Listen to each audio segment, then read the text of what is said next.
2011. Continue rivolte investono i paesi arabi. In marzo è la volta della Libia. Gruppi di ribelli armati, dalla Cirenaica, provano a rovesciare il governo di Gheddafi.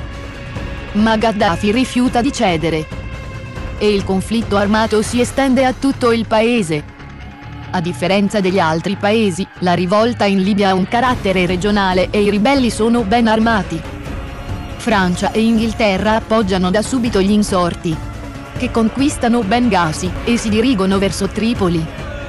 Quando Gheddafi riconquista le città perse, Inghilterra e Francia bombardano la Libia e dichiarano di voler eliminare Gheddafi.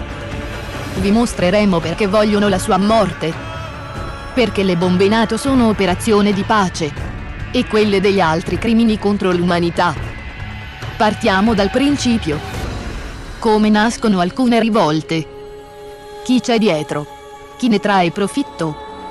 Non è un segreto che, dietro la rivoluzione arancione, in Ucraina, ci fossero i finanziamenti di George Soros, uno speculatore finanziario americano, plurimiliardario, che oltre ad essere il maggior finanziatore della campagna di Obama, si occupa con la sua organizzazione NED di finanziare le varie rivoluzioni colorate in giro per il mondo, per rovesciare i governi che non obbediscono all'economia statunitense. Lo schema è semplice, è sempre lo stesso. Si aiuta la gente insoddisfatta a scendere in piazza, sovvenzionandone i leaders e promuovendoli tramite i media. Non è difficile trovare gente insoddisfatta in qualsiasi paese. Il movimento scende in piazza per più giorni, sfidando il governo. Il governo ha due strade: reprimere o cedere. Ma se il livello degli scontri rimane basso, entra in gioco la seconda arma: i cecchini. Come avvenne in Venezuela nel colpo di stato contro Chavez nel 2002.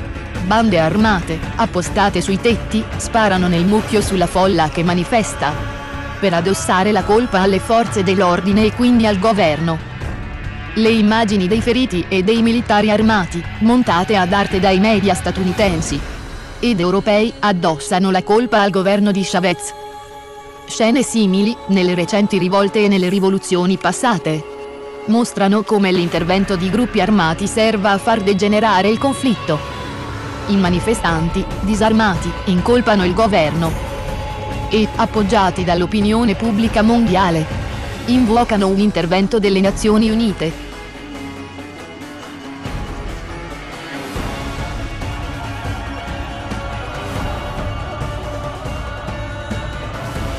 A questo punto il governo ha due scelte: ritirarsi e lasciare campo libero ai ribelli, continuare a governare in un clima di guerra civile. Se il capo del governo lascia il proprio posto, i gruppi filo-occidentali prendono il potere e cominciano a svendere le maggiori imprese statali. Questo è già avvenuto sotto Yeltsin in Russia, quando furono svendute le maggiori imprese del paese. Coloro che si ribellano ai cosiddetti regimi chiedono che le industrie statali siano tolte dalle mani dei dittatori, ma solo per darle ai privati. Ma chi è in grado di comprare imprese tanto grandi? Se non chi già detiene enormi ricchezze, o meglio, chi soldi li stampa. Volete comprare un'industria nazionale a niente? Semplice, organizzate una rivolta. Torniamo a Gheddafi. Perché la NATO lo vuole morto? Perché ha fatto saltare i piani della NATO di impossessarsi della Libia e delle sue risorse: Georgia, Jugoslavia, Ucraina, Kirghizistan. Rivolte organizzate e finanziate dalla NED si sono succedute seguendo gli interessi strategici ed economici degli Stati Uniti. Ma Gheddafi ha pressoché sconfitto i ribelli e adesso deve morire. Nell'attesa che Gheddafi venga ammazzato, chiediamoci: chi sarà il prossimo?